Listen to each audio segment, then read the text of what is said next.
I'm just a normal guy with a curious fascination for unarmed combat.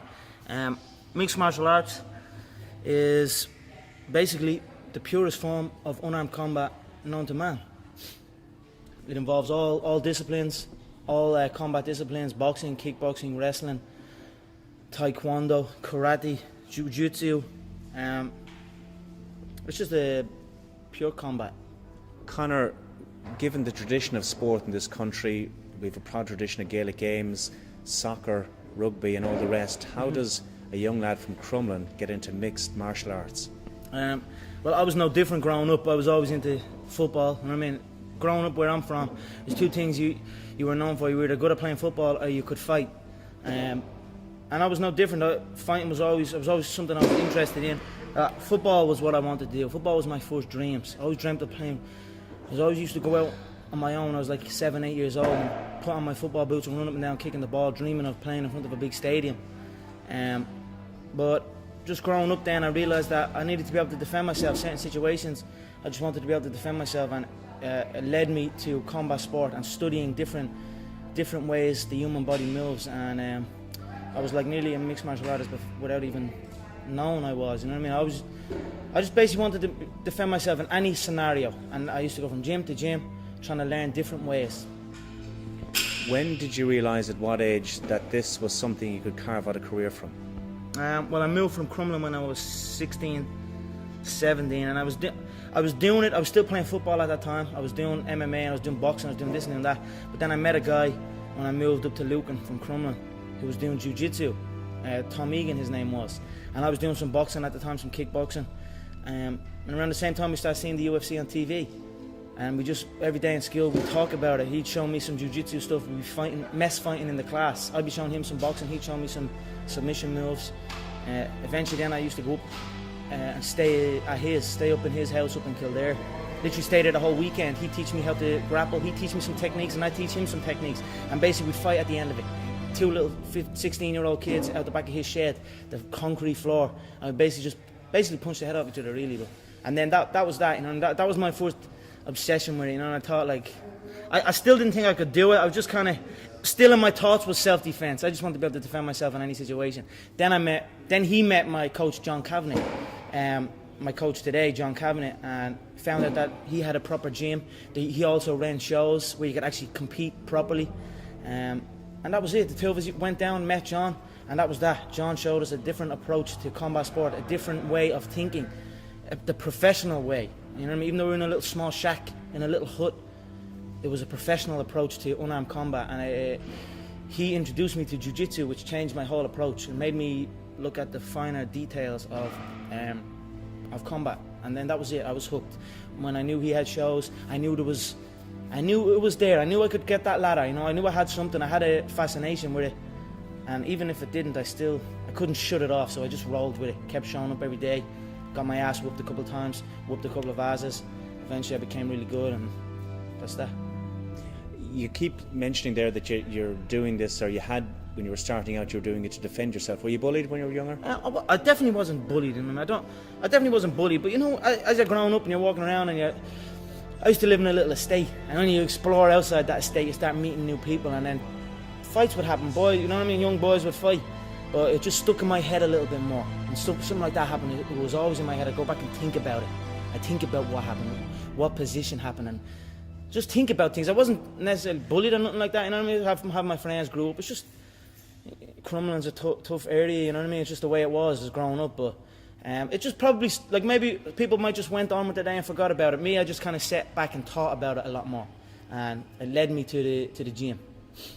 This is your life, it's your job. Did you ever have, let's call it a normal job, Conor, a 9 to 5?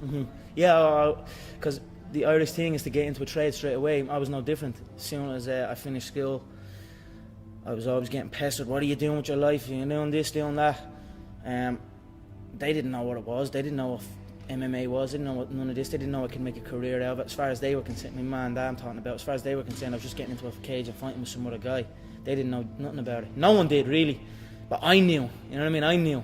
But and then I ended up getting a trade just to keep them quiet. Because I used to have a lot of fights with my dad. What trade did you get? I ended up getting a trade as a plumber. literally up in the back arse of nowhere, up in Wicklow, the Wicklow Mountains. And funny enough, that site was one of the biggest sites in Europe. Kilternan was right at that skiing place. Huge, and now it's just abandoned. Now it's just deserted. So I used to go up there 6 o'clock, 5 o'clock in the morning. I was on that M50. I used to have to walk to the N4, about half an hour from my house, wait for some Limerick guy that I didn't even know. He'd drive on the M4, and I'd have to flag him down. Nightmare, yeah. 2 hours down on the M50, 2 hours back. Literally 14-hour days, and I was the first year, so I had to go and do everything. I had to go to the shop. I had to go and get this and get that. So I always had trouble with that, and I was like, this isn't for me. This is not for me. How long did you last? I lasted 18 months doing it, but it was tough, you know what I mean? It wasn't the life for me, you know what I mean? And then John said, because I was training with John as well at the time, and then John got in touch and says, I have a show, I'm running a show, I'd like to fight on it. And then that was it. I just packed it in, didn't show up.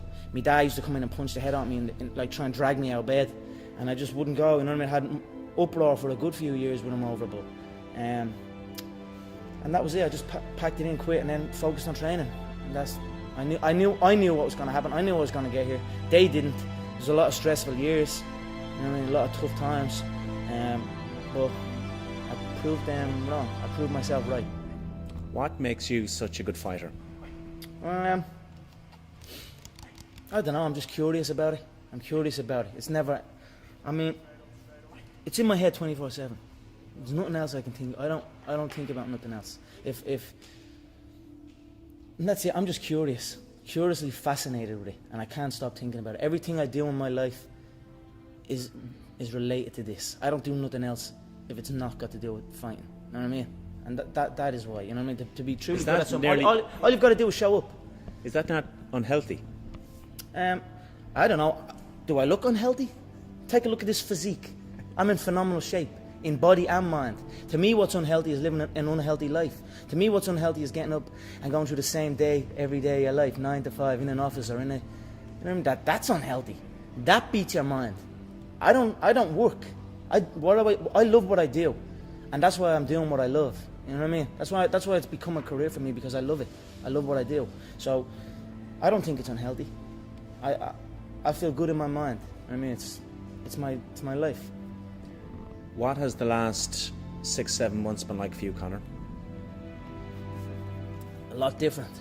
You know what I mean? Get a lot more spotlight is on now. I'm no different. I don't do nothing any different. I still come to the gym. There's people trying to get me to do this and get me to do that. But I know that in order to be successful at this game, it needs to be 24/7. I need to be living in this gym, and that's since this new facility, SBG Concord, has opened up. The setup now is I come here at 1, 2 o'clock in the day, and I'm here till 10 o'clock at night. There's no outside distraction. There's no nothing. It's been crazy. The spotlight is on. The Irish public are watching, but it's what we planned. It's what we prepared. I knew I was going to be the person to bring martial arts to the public eye, and now it's happening. You know what I mean? There's two things I've learned from these past 7 months. Number one is that hard work pays off, and number two is that dreams come true, and that's what's happening. Final one for you. I want to know what you want to achieve. Is it the fame? Is it to be champion? Is it the money? What do you want from this career? I don't care nothing about fame. Yeah, I don't care about fame. The gold belt is what I want. The 2 gold belts. I was a 2-weight world champion in the previous organisation. Now I'm on the big stage at the UFC. I want that featherweight belt and I want that lightweight belt. That's my goal. The money is going to come with that. Don't get me wrong. It's prize fighting. I'm after the money as well. But the money comes with the belt, and the belt is what I'm focused on. I don't care about fame.